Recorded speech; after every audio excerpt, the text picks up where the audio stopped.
Ben ritrovati dalla redazione. Un uomo di 74 anni si schianta in macchina contro un muro. I sanitari del 118 lo trovano in arresto cardiaco. È successo nel tardo pomeriggio di ieri in via Flavia, a Trieste, all'altezza dell'Eurospin. Si è trattato di un incidente autonomo. L'uomo è stato colto da malore mentre guidava e ha terminato la sua corsa a bassa velocità contro il muro. Gli astanti hanno poi estratto dal mezzo il 74enne privo di sensi. Uno dei presenti, un medico, ha realizzato che la vittima dell'incidente si trovava in arresto cardiaco e ha iniziato così a praticare le prime manovre di rianimazione. All'arrivo del 118 i sanitari hanno utilizzato più volte il defibrillatore e il cuore dell'uomo ha ripreso a battere. È stato così stabilizzato e intubato sul posto per essere poi trasportato a Cattinara in codice rosso.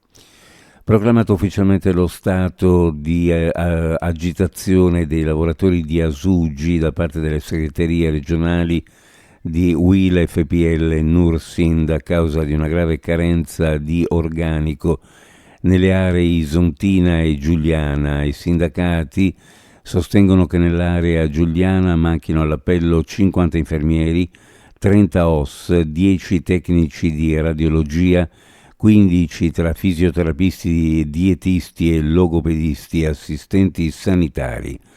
Nell'area isontina invece mancano all'appello 100 infermieri, 30 OS, 10 tecnici di radiologia, 20 amministrativi, 10 fisioterapisti, 15 tra dietisti e logopedisti, 5 assistenti sanitari, 10 tecnici di laboratorio e autisti soccorritori.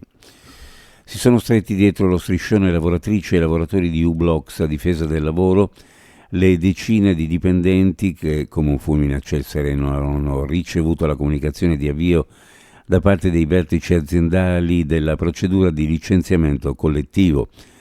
Davanti allo stabilimento di Prosecco erano in tanti ieri a manifestare la grande preoccupazione per il futuro. O sarà estremamente complicato trovare lavoro, ma è un peccato perché si parlava di fiducia, rispetto e coesione, tutte cose che hanno distrutto in pochissimo tempo, così uno dei dipendenti. L'Adriatico è uno specchio d'acqua unico, condiviso da più realtà e nazioni, per questo è fondamentale che tutti collaborino condividendo dati, approcci e risultati. Solo con una valutazione congiunta possiamo individuare soluzioni adatte alle diverse realtà territoriali. Non esiste una ricetta valida per tutti, ogni territorio ha le proprie peculiarità, ma attraverso il confronto si possono applicare le soluzioni migliori dove queste sono più efficaci. Lo ha detto l'assessore regionale alle risorse agroalimentari Stefano Zanier partecipando a Pordenone al convegno dal titolo La cooperazione fra i gruppi di azione locale, pesca e acquacoltura dell'Alto Adriatico nel FEAMPA 2021-2027 nell'ambito della fiera Aquafarm. In particolare nel corso dell'incontro l'attenzione si è soffermata su alcuni progetti di collaborazione tra i 4 GALPA, ossia la gestione della piccola pesca e dei mercati ittici, nonché le problematiche dei cambiamenti climatici e la comunicazione integrata tra le varie realtà dell'Alto Adriatico. Le previsioni meteorologiche: cielo coperto fino al primo pomeriggio con precipitazioni diffuse in genere moderate, localmente abbondanti, anche temporalesche su pianura e costa.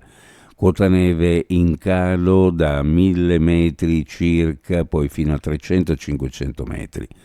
Nel corso della mattinata, borada sostenuta forte sulla costa e sulle zone orientali, con raffiche intorno ai 100 km/h a Trieste. Vento sostenuto dal nord-est anche in montagna in quota nel pomeriggio sera. Miglioramento, farà più freddo, temperature minime in pianura fra 3 e 6 gradi, le massime fra 7 e 9, sulla costa minime fra 4 e 7, le massime fra 8 e 10 gradi centigradi. Previsioni a cura di ARPA e FVG Meteo. Ed è tutto per il momento con l'informazione, grazie per averci seguito. A più tardi.